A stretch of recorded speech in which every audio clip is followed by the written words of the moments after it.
आज 200-300 मान्छे बनाउनु पर्यो लाइभ सेयर गरेर भट्टाभट केटाकेटी जो हुन्छ सबलाई सेयर हान्दै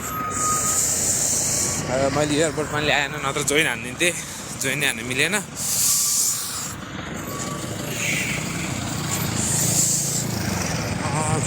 जाम पुरा है एक्लै चाहिँ खोलिरहेछ त्यहाँ चाहिँ अहिले मिसिन ल्याएर खन्दैछ अनि एक्सिडेन्ट भएको बसहरू पनि सबै त्यहीँ छ होइन बसहरू पनि देखाउँछु म स्कुल बस डब्बा गाडीहरू अहिले सबै त्यहीँ छ बाटो एकतर्फै मात्र खोलिएर चाहिँ छेउपट्टि अझ बनाउँदै गरेर गाडी निकालेको छैन अझ पनि कतिजना डेथ भयो दाइ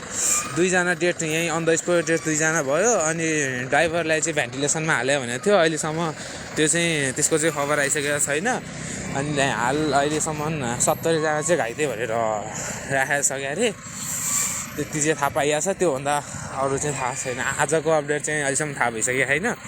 सबैजनालाई लाइभ सेयर गरिदिनु होला है यहीँ अगाडि छ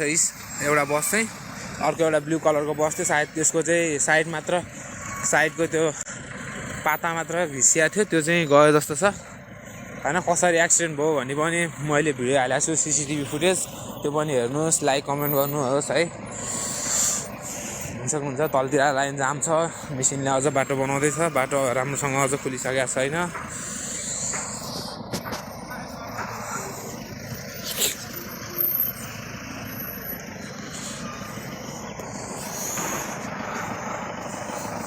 भित्र मान्छे घरबाटबाट भित्ती बाटो खोलिएको छ होइन अनि यो बस भयो एउटा बस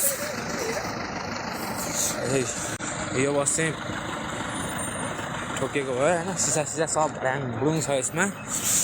त्यही भएर बन्दोबस्त पुरै छोपेर राखेको छ अगाडि छ स्कुल बस त्यही भएर बन्दोबस्त पुरै छोपेर राखेको छ अगाडि छ स्कुल बस कन्टेनर पनि अझ त्यहीँ छ सायद पुलिस छ त्यहाँतिर चाहिँ जान दिन्छ कि दिँदैन होइन वेलकम छ गाइस सबैजनालाई है ट्याप गर्नुहोस् लाइभ सेयर पनि गर्नु सक्छु सबैजनालाई अनि म चाहिँ अस्ति भएको जुन बेसी छ 40मा भएको एक्सिडेन्टको ठाउँमा आइपुगिसक्यो स्कुल बस चाहिँ रहेको छ है हेर्न सक्नुहुन्छ यो स्कुलको बस हो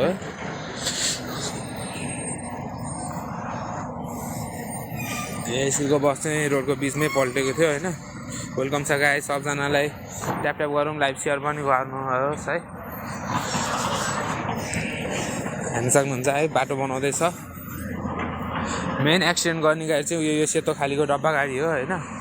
हेर्न सक्नुहुन्छ मेन एक्सिडेन्टको मेन चाहिँ यो डब्बा गाडी जुनमा चाहिँ हल्ला